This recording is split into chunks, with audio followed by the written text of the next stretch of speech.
legalized corruption. I think this is one of the worst instances I've seen in my lifetime of outright corruption using the office of the White House, besides, of course, the jet that he was most recently offered by Qatar, but allowing and not even making the guest list public. Who knows who was there? And using the White House leverage to bring people in to invest for his own personal benefit. In any other country, in any other time period, that is called corruption, flat and clear as day.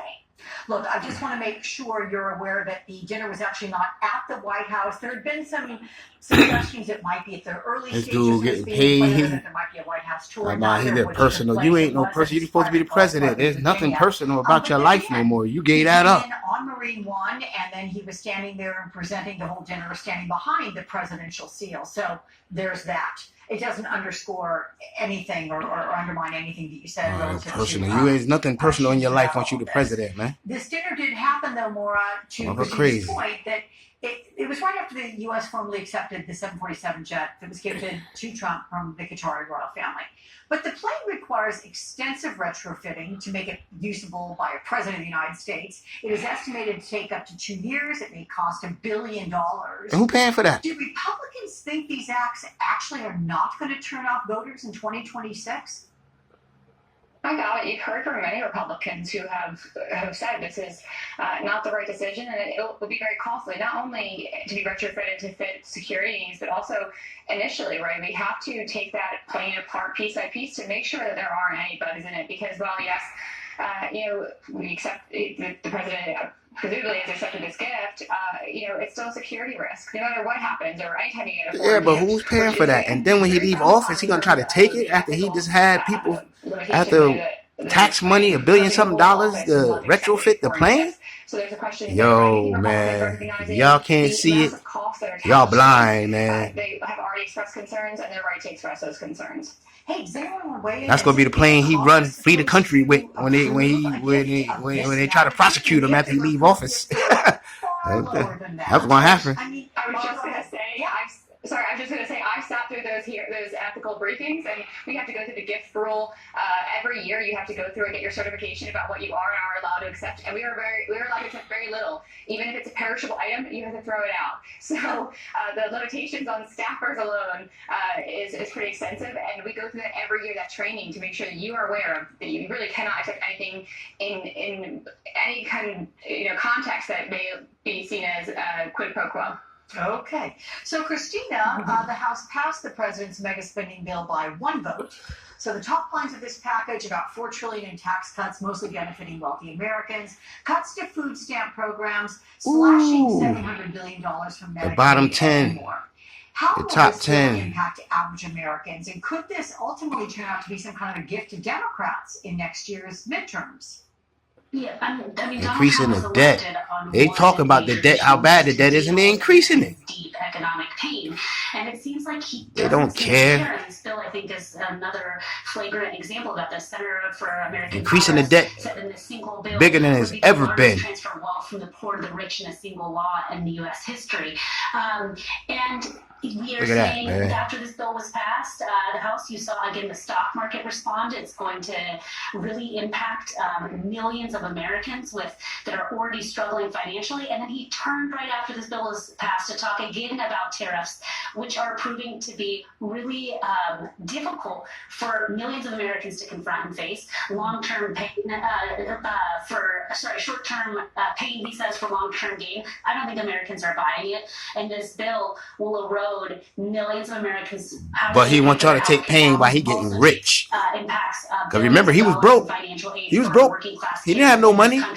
And reduction. About time he leave, how he gonna leave the office richer than what he came? Way richer. Be able to seize on this, and ultimately, I think the other reason why Trump was able to win is because Democrats didn't fight strongly enough on the economic message, and I think that they need to. They didn't have to do nothing. They didn't have to do nothing. The people that voted for him was just dumb. Literally short-term pain on that. So, Maura, Senate Republicans, they ain't did nothing. They listened to his lies. It's going to be a challenge with some moderates. The impossible that he claimed he was going to be able to do, when he ain't did nothing. Senate Majority Leader John Thune can only lose 3 votes. Will it pass to anywhere close to the bill that's been handed to them by the House?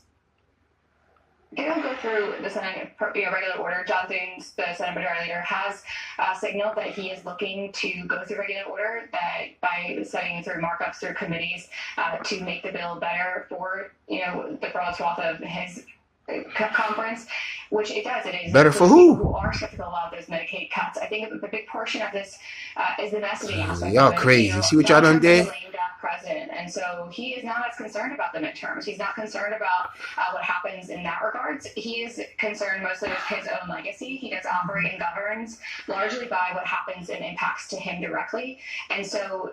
To Christina's point about the short-term pains, long-term gains, See what they done did? supporters are currently on board with that because he has promised them to make the economy the best economy ever and all these things, Making it the worst economy ever. How Republicans can message to their constituents, Making America worse than ever.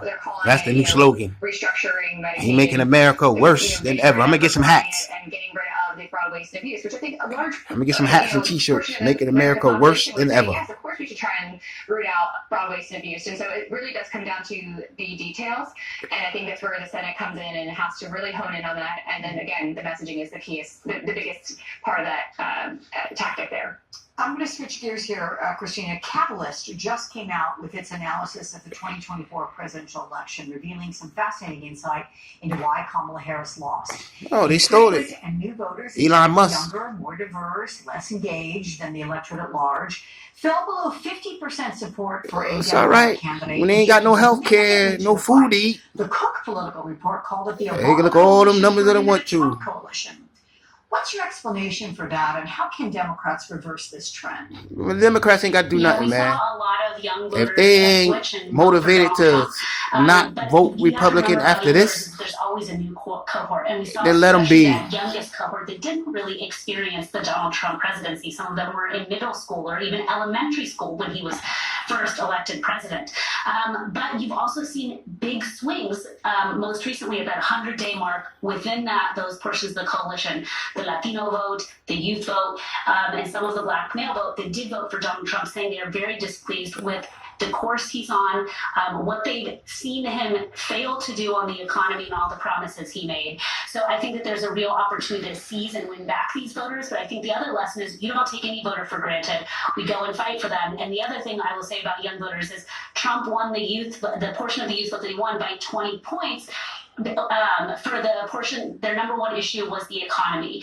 And I think Harris in the beginning messaged well on the economy, but didn't continue to do that throughout her campaign. Well, she ain't got to. Again, Trump showing y'all what y'all should do. Yeah. Democrat that wants to win needs to be talking about how they are going to. Why, man? They put Americans' themselves in that ability predicament, to, man, by voting for this pay for dude. Their housing, their grocery, and all of these. We wasn't going through this before.